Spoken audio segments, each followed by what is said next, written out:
बिस्मिल्लाहिर्रहमानिर्रहीम। लाखों करोड़ों दुरूद सलाम नबी आखिरुज़्ज़मान हजरत मोहम्मद सल्लल्लाहु अलैहि वसल्लम और उनकी आल पर।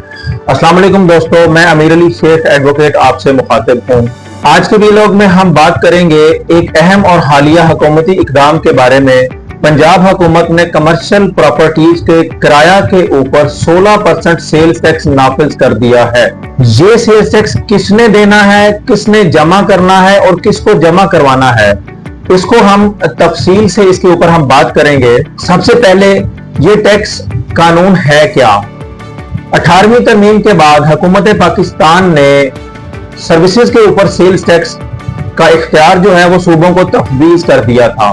सबसे पहले सूबा पंजाब ने 2012 के अंदर sales tax on services act नाफिज किया और सेल्स टैक्स जो है वो सर्विसेज के ऊपर इन्होंने कलेक्ट करना शुरू कर दिया। हालिया 2025 के फाइनेंस एक्ट में कमर्शियल प्रॉपर्टीज के किराया के ऊपर इन्होंने 16% सेल्स टैक्स का निफाज कर दिया। अब ये टैक्स कौन देगा? कमर्शियल प्रॉपर्टी का किरायादार जो है वो ये सेल्स टैक्स अदा करेगा। मैं आपको एक मिसाल के जरिए वजाहत करता हूं। अगर किसी दुकान या किसी कमर्शियल प्रॉपर्टी का माहाना किराया 1 लाख रुपया है तो 16% सेल्स टैक्स के साथ 16,000 रुपए का उस किराए में इजाफा हो जाएगा और इस तरह से किरायादार को हर महीने 1,16,000 रुपया अदा करना होगा। अब ये किसने जमा करना है, किसने अथॉरिटी को, पंजाब रेवेन्यू अथॉरिटी को जमा करवाना है?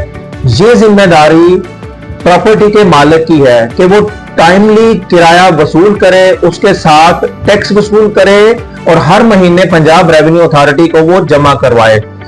अब ये किस तरह से वसूल करना है, किस तरह से जमा करवाना है, क्या उसको रजिस्ट्रेशन करवानी है, क्या उसको माहाना टैक्स रिटर्न जमा करवानी है, इसके बारे में पंजाब रेवेन्यू अथॉरिटी ने अभी रूल्स और रेगुलेशंस अभी जारी नहीं किए। और इसकी नॉन कंप्लायंस के बारे में, अगर नॉन कंप्लायंस कोई करता है तो वो किस तरह से उसको पेनल्टी का सामना करना पड़ेगा, इसके बारे में अभी रूल्स एंड रेगुलेशंस आएंगे। जैसे ही रूल्स एंड रेगुलेशंस आते हैं हम नेक्स्ट वीलॉग में उनको एक्सप्लेन कर देंगे। अब क्या रहायशी प्रॉपर्टीज के ऊपर ये सेल्स टैक्स लागू होता है? बिल्कुल नहीं। रहायशी मकान या फ्लैट्स या अपार्टमेंट्स इससे मुस्तस्ना है। अब इसका इंपैक्ट इंडस्ट्री के ऊपर किस तरह से होगा?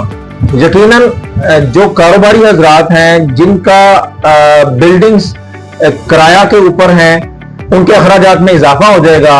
इससे वो अपनी प्रोडक्ट की कीमत बढ़ा देंगे और मार्केट के अंदर हमें अशिया महंगी मिलेंगी।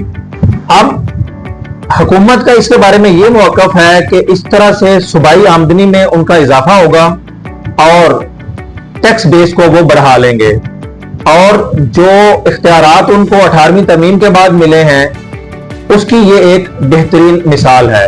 आखिर में दोस्तों, हम कारोबारी हजरात किरायादार हैं या प्रॉपर्टी के मालिक हैं, हमें इन कवानीन की बड़ी सख्ती से पाबंदी करनी है, इनकी कंप्लायंस करनी है।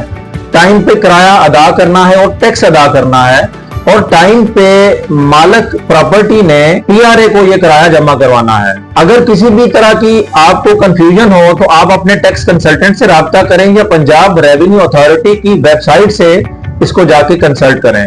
आखिर में व्यूअर्स, मैं आपसे कहता चलूं कि अगर आपको हमारी वीडियो अच्छी लगी, मुफीद लगी है तो इसको जरूर लाइक करें, शेयर करें और हमारे चैनल को सब्सक्राइब करें और कमेंट बॉक्स के अंदर ये जरूर बताइएगा कि ये नया कानून जो नाफिज हुआ है इसके बारे में आपकी क्या राय है।